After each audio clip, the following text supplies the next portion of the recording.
All right, so next we want to talk about investments, chapter 12. Now, what we're talking about here is investments that corporations have in other corporations, as well as, uh, and that would be debt and equity securities and or equity securities. And they also might invest in government debt securities as well.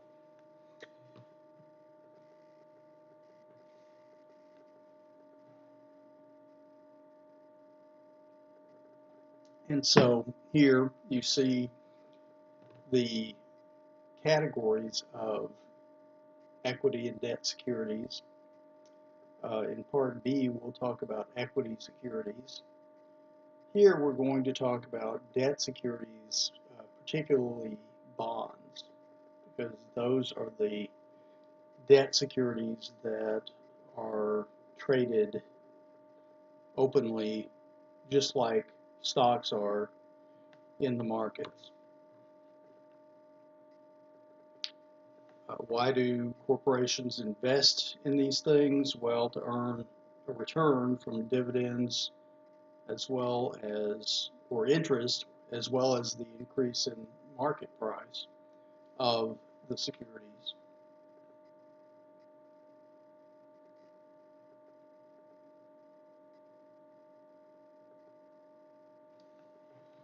They also might want to do this to have an affiliation with a company whose securities they acquire. Um, it might be somebody who's their supplier. So by investing in them, they uh, have a close um, alliance with that supplier, or they may be a customer of the company. So there might be several different reasons why you might want to have an affiliation with the company that you invest in. So again, we're in chapter 12, part A, we're going to deal with debt investments, particularly bonds. But as a general rule, any debt security has certain characteristics. They have a maturity date. They have a face amount that will be paid to investors on maturity, and there is an interest component that will be paid to investors on particular dates.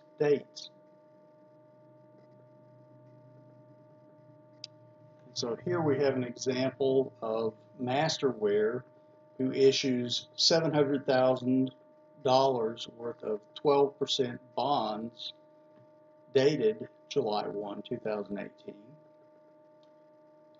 Interest of $42,000 is payable semi-annually, as most often bonds are. And so it's paid semi-annually on June 30th and December 31. The bonds mature in 3 years on June 30th, 2021. The market interest rate for bonds of similar risk and maturity is 14%. The entire bond issue was purchased by United Intergroup, Inc. Okay, so here you've got a market interest rate that's greater than the interest rate, the stated interest rate that the bonds are listed at. In order for Masterware to make these bonds attractive to investors, they've got to compensate somehow potential investors so that it entices them to buy 12% bonds. Well, how do you do that? Well, you offer them at a discount In other words, the face amount would be less than $700,000, so that their overall return, the investor's overall return, would be 14%, not 12%. And you do that by reducing, you don't reduce the interest or increase the interest, you simply reduce the amount of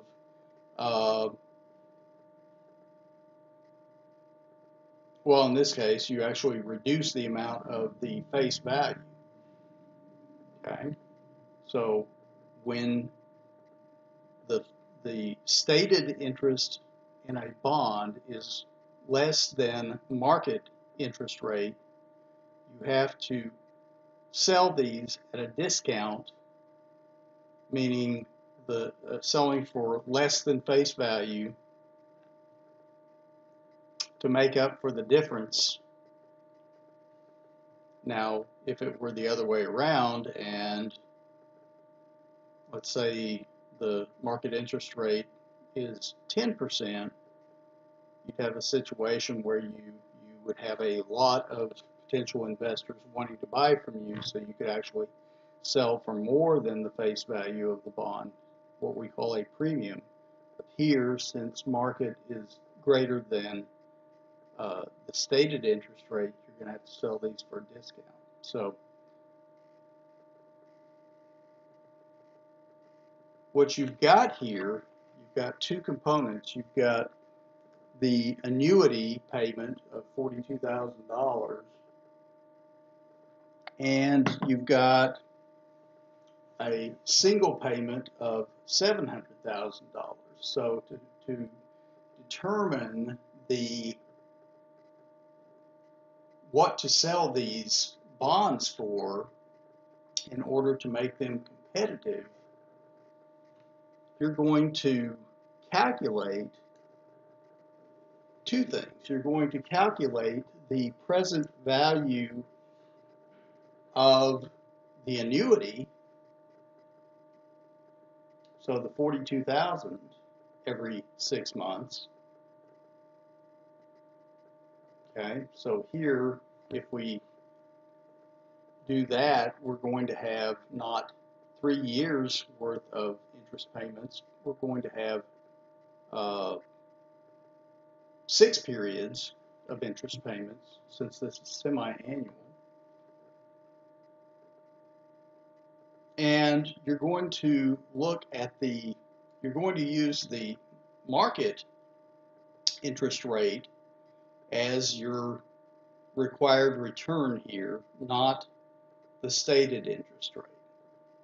And so again, because this is a semi-annual annuity, you're going to break that up into 7%, because it's 7% times 2 semi-annually.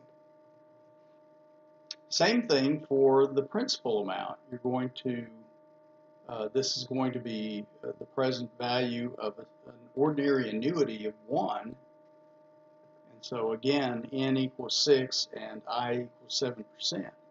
What you come up with is the present value of the bond of $666,633. Okay? So that's how much the investor is going to pay for these $700,000 face value 12% bonds.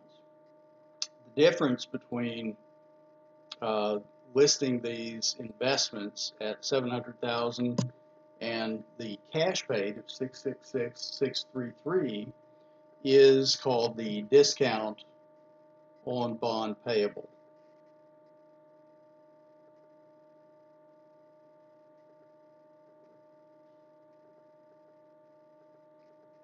So note that the fair value of a bond changes when market interest rates change.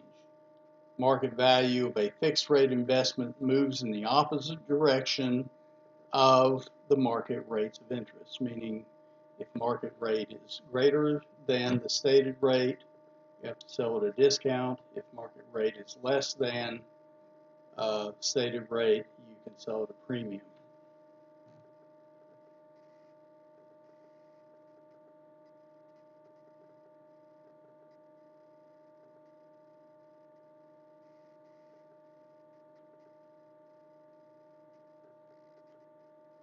So here's your entry when, well, in this case, we're talking about the purchaser of these bonds, not the seller. So debit investment in bonds, 700,000, credit cash, 666,633, and the difference is a credit to discount on bond investment. All right, question. Chan Inc. purchased bonds for 800,000 that have a maturity value of 900,000. Chan's journal entry to record the purchase would include a, well, let's see. So $800,000 cash went out. They're going to record 900,000 investment in bonds, $800,000 cash. So you're going to have a credit of $100,000 to discount on bond investment fee.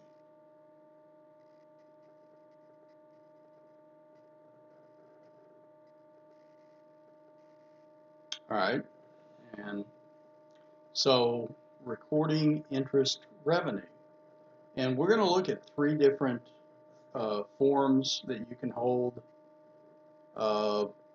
investments in. And what we're looking at applies to all as far as that first entry. Also applies to dealing with recording interest revenue. Okay, we'll talk about those three different ways you can hold an investment here in a minute. But just know that regardless of which of the three you categorize your investment as, you record the initial investment, just like we saw there, with the debit to the investment account. If you have a premium, you're also going to debit premium. Here we had a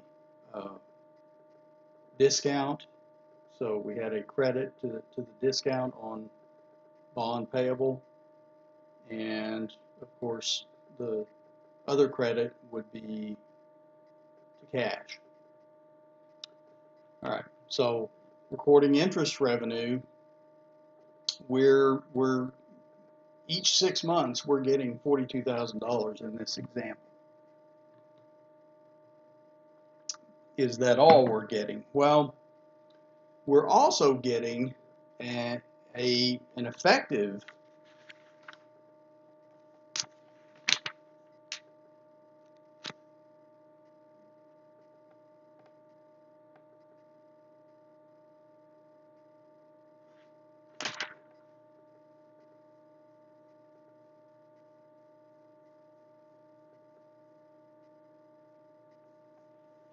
interest rate as well.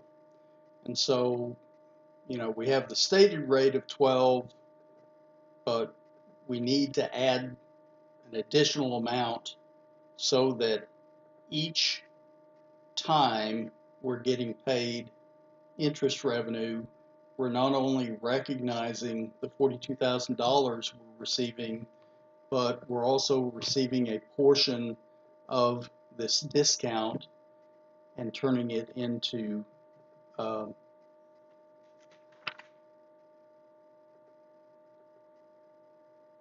revenue as well. Okay, so part of that's going to be in cash. The other part, and so you're going to debit cash for however the $42,000. In this case, you're also going to debit your discount, reducing the discount, total discount amount, and then your credit's going to be to interest revenue. So what that does is it changes your total interest revenue from the stated rate of 12% to your effective rate, in this case, of 14%.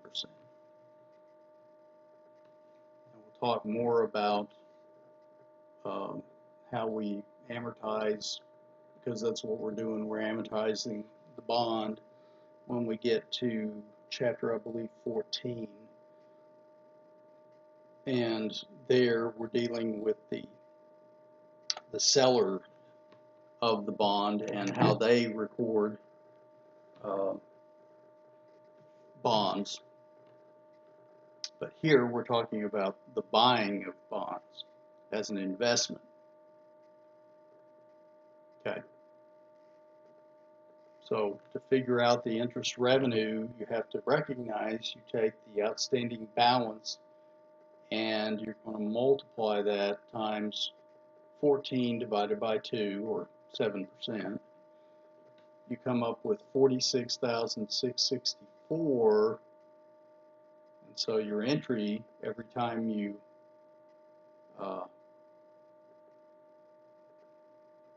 and there's a couple of different ways you can do this amortization business.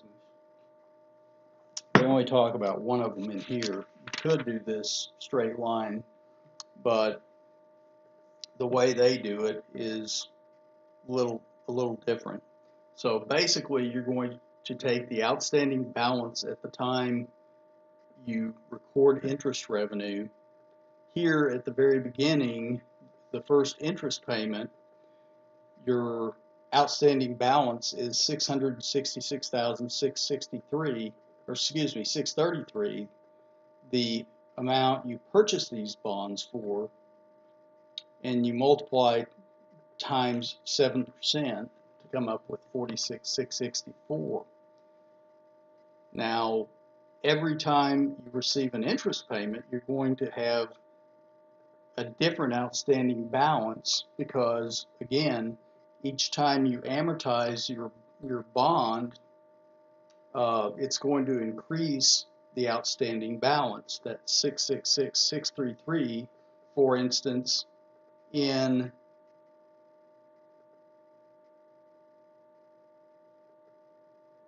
at the end of 12/31/2018 is going to increase by 4,664, so that the amortized cost in that next year at 6/30/2019 is going to be 671,297. So you're going to multiply that times 7% to come up with 46,991 for that second interest payment. And the difference is going to be a debit to discount on bond investment.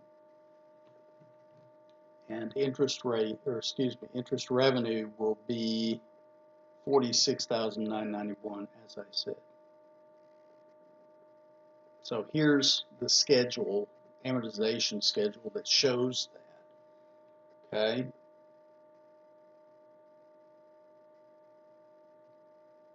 So, if you have a problem like this, set it up just like this.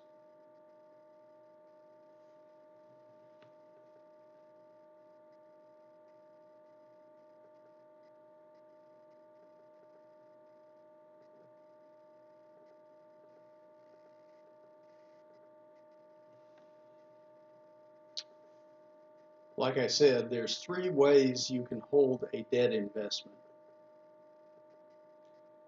One is called held to maturity, where you plan to hold the debt until it matures, so the entire life. There's some other requirements that we'll talk about.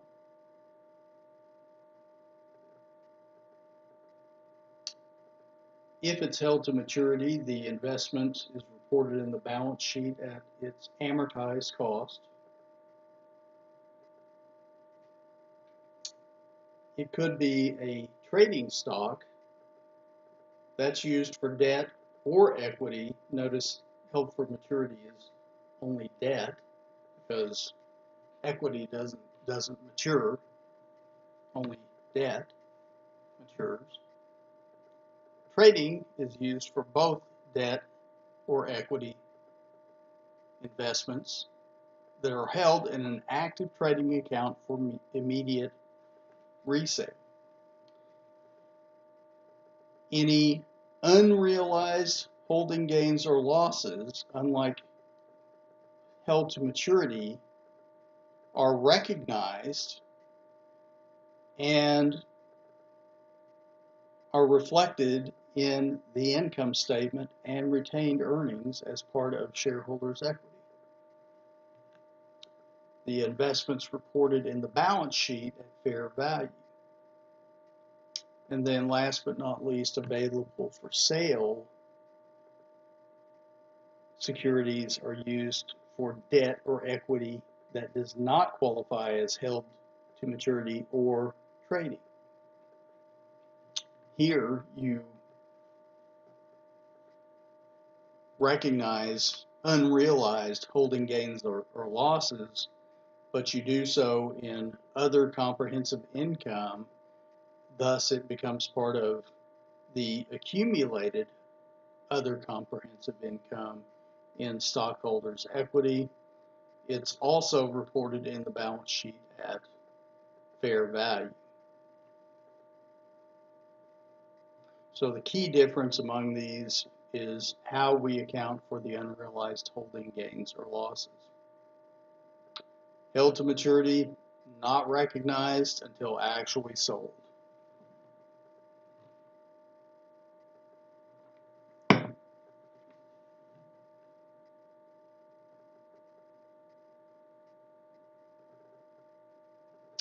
You also have a disclosure requirement for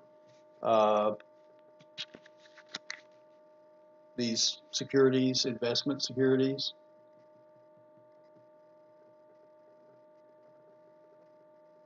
All right, so let's talk about HTM in deeper context. So here, in order to categorize something as held to maturity, HTM, the investor has to have a positive intent and ability to hold the securities to maturity. Okay, so they have to intend to hold it to maturity, and they have to have the ability to hold it to maturity. What does it mean to have the ability to hold it till maturity? Well, it means they don't need to sell it in order to raise cash for their operations. Doesn't mean that they might not have to, but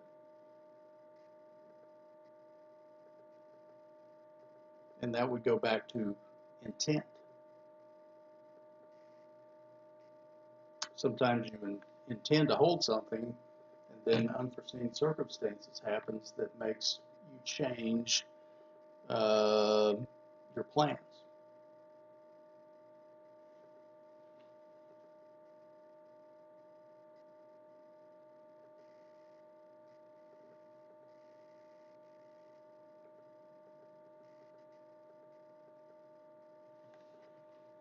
All right, so again, HTM can only be debt investments because only debt investments, bonds, mature. Equity investments don't mature. And bonds have a maturity date. They have a stated principal amount, and it pays interest.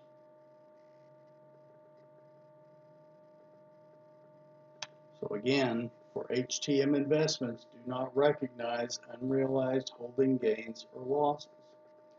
Okay, so continuing on with our example, on 12/31/2018, Masterware bonds have a fair value of $714,943. How will United account for this increase in fair value? Recall that as of 12/31/2018, that the amortized cost is $671,297, so there's an unrealized gain there. And the answer is they don't do anything. But in the notes, they're going to have to disclose the fair value.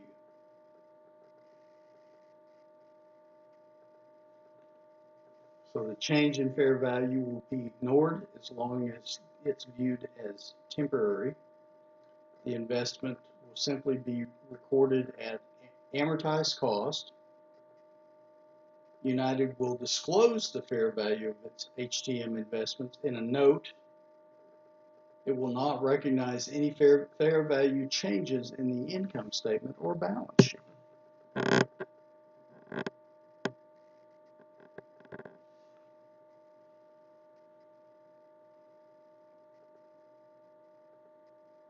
All right, so extending the example, due to unforeseen circumstances, the company decided to sell its debt for $725,000 on January 15, 2019.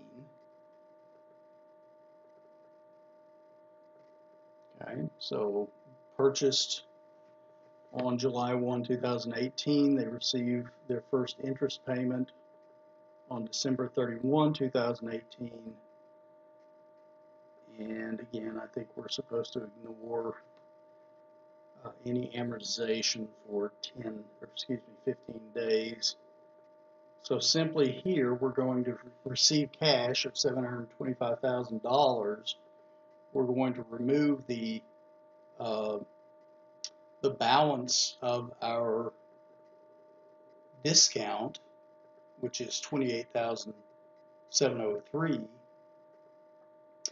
We're going to remove the amortized cost of $671,297. And here, since we're selling it for more than the difference, looks like we're going to have a gain. Yes. So debit cash $725,000. Debit discount on bond investment of $28,703.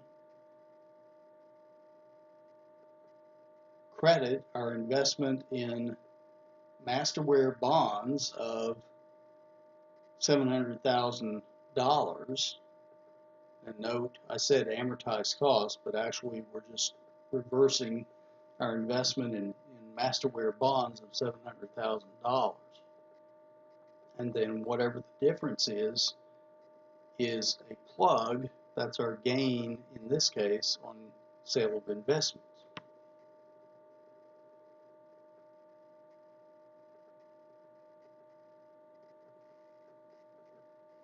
As far as the financial statement presentations,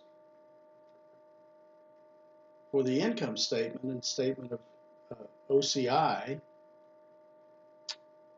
realized gains and losses are shown in net income in the periods in which the securities are sold, just like we saw. Unrealized holding gains and losses are disclosed in notes to the financial statements.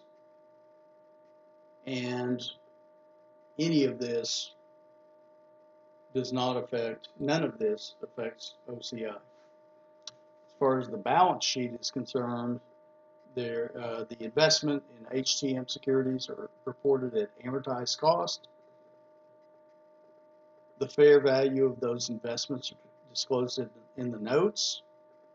As far as the cash flow statements, these are listed, both the incoming and outgoing cash flows in HTM securities are classified as investing activities.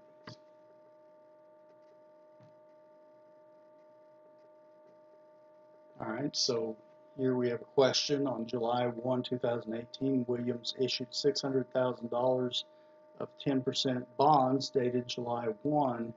Interest is paid semi-annually on June 30th and December 31st. Bonds mature in 10 years. The market interest rate for bonds of similar risk and maturity is 12%. The entire bond issue was purchased by Joe Inc. Due to unforeseen circumstances, the company decided to sell its debt investments or investment for $550,000 on January 1, 2020, at which time the bonds have an amortized cost of $580,000. Joe's journal entry to record the sale would include a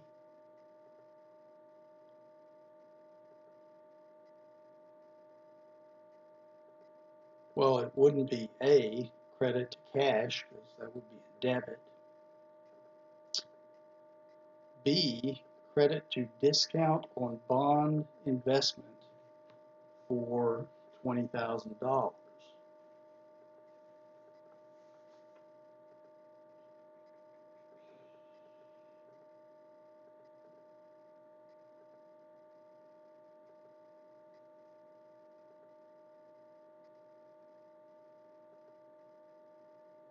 Nope. C, credit to investment in bonds of $600,000, and that would be the winner because that definitely has to come out. You're reversing the credit, or by crediting investment in bonds, you're reversing your original investment.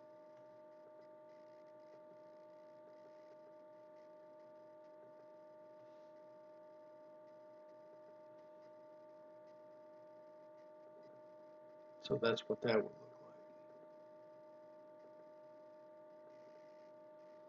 like. All right, let's talk about trading securities. Now, mostly this is done by banks and other financial institutions, so you won't see very much of this unless you work for a bank.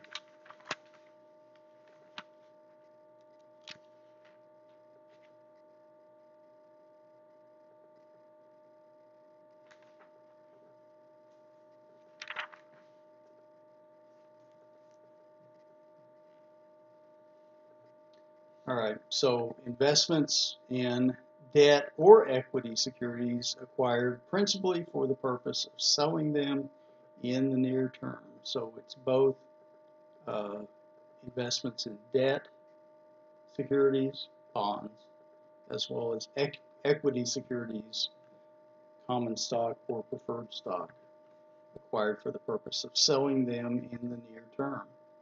So you're actively buying and selling these securities.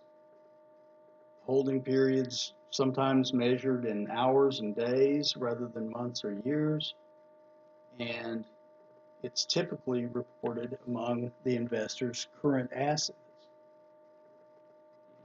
because they're not going to hold them past 1 year. In this case, fair value information is more relevant, so we carry these at the fair value on the balance sheet, and any unrealized holding gains and losses are included in net income in the period in which the fair value changes. So here we have a case kind of going with what we've talked about already. Assuming Masterware bonds have a value of $714,943 as of December 31, 2018, the table shows the calculation of the balance in the fair value adjustment account that is required on that date. So here,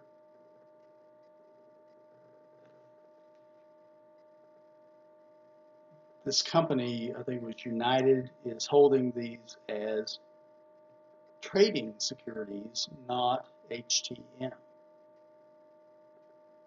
so on December 31, the fair value of these bonds are $43,646 more than the amortized cost at that date. And so that's going to be an unrealized gain. Now, the gain is shown as follows. You're going to create a account called fair value adjustment. In other words, you're not going to increase the asset itself. You're going to increase something called, well, it's kind of a contra asset account called fair value adjustment. The credit goes to unrealized holding gain in the net income, so the income statement. So it becomes, instead of OCI, as we'll see here in a second, the unrealized holding gain goes to net income, thus retained earnings.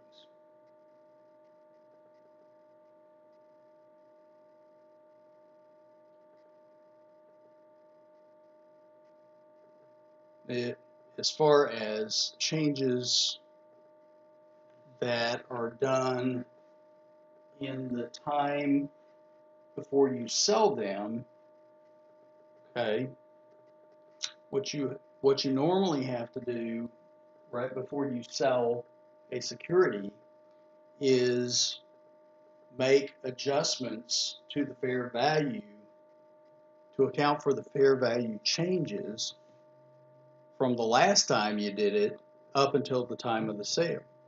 We'll see that here in a second. You can do this a couple of different ways that I'm going to show you. One way to do it is the following.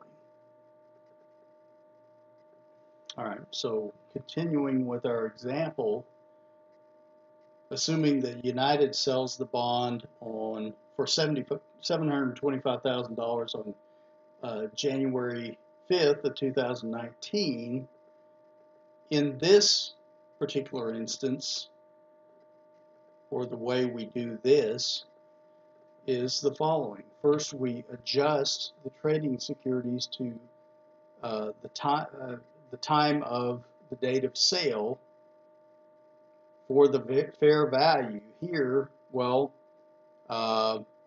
it was at December 31, 2018, it was 714 and some change, right? And so the fair value adjustment balance was 43,000 and some change. Well, the fair value at January 5th, the date of the sale, is 725,000. So we've got to increase our fair value adjustment balance to that amount of 53,703. And so we do that by the following entry. Debit fair value adjustment for the difference between what was in the account before the adjusting entry to what it should be, the balance needed on the date of sale of 53,703, which is $10,057 difference. And again, the credit's going to be to unrealized holding gain net income.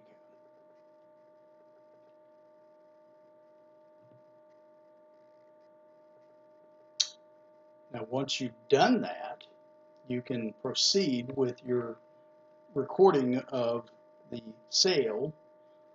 You've received $725,000 cash. You get rid of your discount on bond investment, which at the time of the sale is, the balance is 28,703. You're backing out your investment in Masterware bonds, and the difference is going to be the fair value adjustment. So you're closing that account out, right?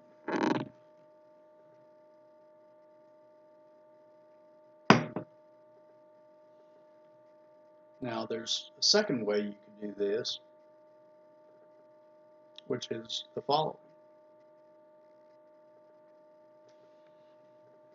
Rather than doing the first entry, you could simply know that you have to deal with that additional amount that is the increase in fair value from the end of the year 2018 to January 5th of 10,057 and just recognize that as your gain on trading securities while backing out the amount that's in fair value adjustment account of 43,646.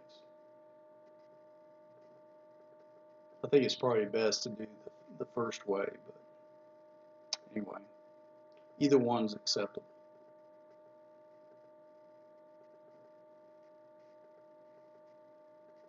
All right, as far as the financial statement presentations, the income statement and statement of OCI.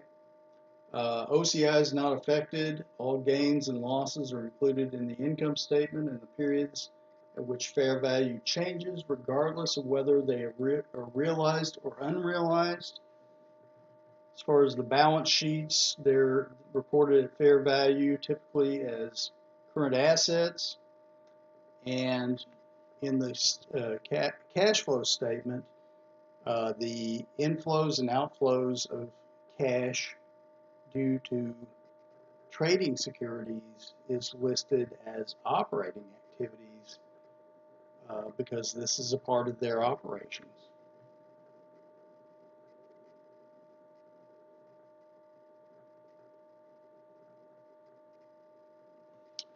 All right, so question is, which of the following is false about trading securities? All right, so trading securities are carried at fair value of the balance sheet. That's true. The investment account is increased, decreased to reflect the fair value. That's false because we have this thing called the fair value adjustment account, the contra asset account, or whatever you want to call it. What do they call that in here?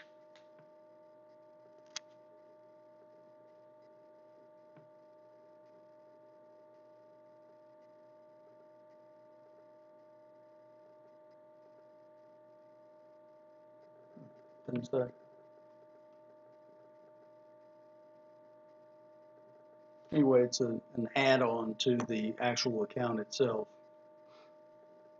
So B is the correct answer.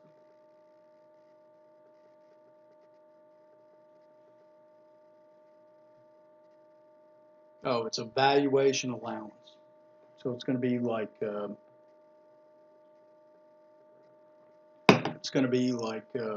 allowance for doubtful accounts, except you're adding, not subtracting. In some cases. Some cases you'll decrease, so you'll subtract. But here it could be adding or subtracting. All right, available for sale securities is somewhere between HTM and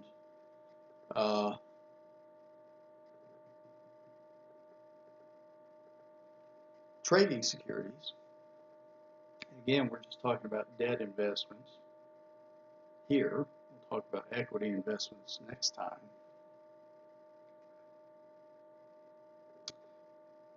So these are not held for trading or designed as HTM. It's available for sale. It's reported in the balance sheet at fair value. Any unrealized gains and losses are not included in net income, but reported in the statement of comprehensive income as OCI. And so here, same example as our first example in trading securities. You've got a fair value adjusted balance. The only difference, you're going to debit fair value adjustment. You're going to credit unrealized holding gain on AFS investment. In this case, it's going to go into OCI and become a part of accumulated OCI. So it's not a part of net income like trading securities. And then here we have an example, same example as before. They're selling for $725,000, and notice the difference here. You've got some things you have to do that are different. You're going to do the following.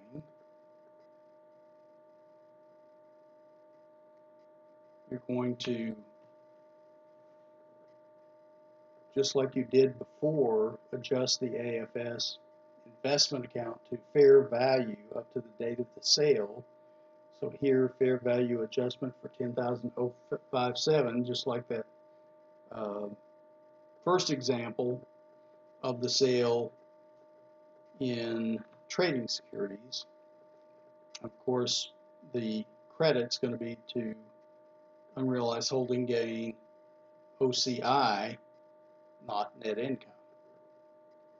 Next, you're going to reverse the whole thing out of fair value adjustment. So you're simply going to reverse the whole entry for all the amounts of the fair value adjustment and reclassification. So here it's the whole $53,703, because at the time of the sale, you're going to have to record this as a gain or loss that affects net income. Here, you've sold for a gain, so you make the following entry. So like I say, it's a reclassification upon sale. So you've got a three-step process when you're dealing with AFS investments.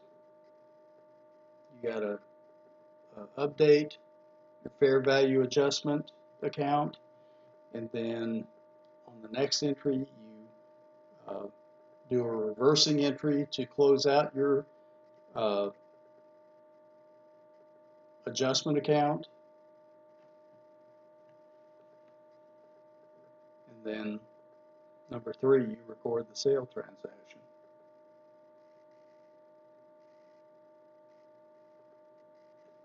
All right, as far as the effects on the income statement, gains and losses are shown in the OCI in periods when changes in fair value occur. These amounts are reclassified out of OCI and recognized as net income in the periods in which securities are sold. The investment in AFS securities are reported at fair value. Unrealized holding gains and losses become part of AOCI in shareholders' equity and reclassified out of AOCI in the periods in which the securities are sold. As far as cash flow statement, these are investing activities, any inflows and outflows. In the balance sheet also, whether these are current assets or long-term asset depends on the intent of the investor.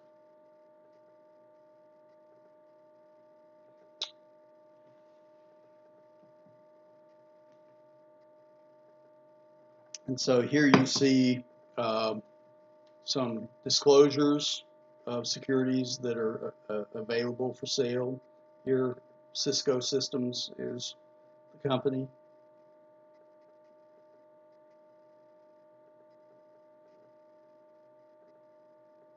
All right, so here's a comparison. This would be a good thing to look at between the 3 approaches. Now, transfers between reporting categories are pretty rare, but you might look at this to see how those are treated. And it's basically treated how you would treat something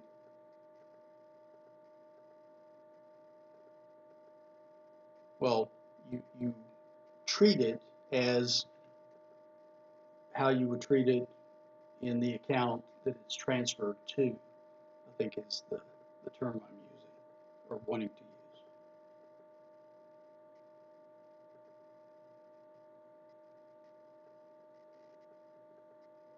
use. All right, so here we have S&L Financial buys and sells securities which it classifies as available for sale. On December 31, 2018, the bond has an amortized cost of $800,000. Bond's fair value adjustment has a debit balance of $20,000, but the bond's fair value is now $825,000. Journal entry to adjust the fair value adjustment will include, well, you need to add another $5,000. So debit to fair value adjustment for $5,000 is the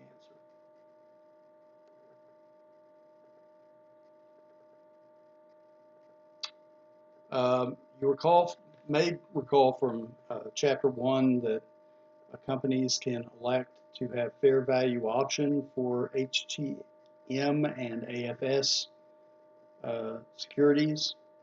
It's optional but irrevocable on the date of the investment purchase. Under FVO, HTM and AFS investments are shown in the balance sheet at fair value. Unrealized gains and losses are recognized in net income in the period in which they occur. So, instead of like AFS would be OCI, it would be, if they pick the fair value option, it would be part of net income or loss. And it says here that purchases and sales of investments, these types of investments, are likely to be classified as investing activities still. If you have a debt that's impaired other than temporarily, a company recognizes an impairment loss, but beginning in 2020, companies will be required to use what's called the current expected credit loss model to account for impairments of HTM and AFS investments. The CECL model uses the allowance method, so it requires recognizing impairments of HTM and AFS investments regardless if these declines are deemed OTT.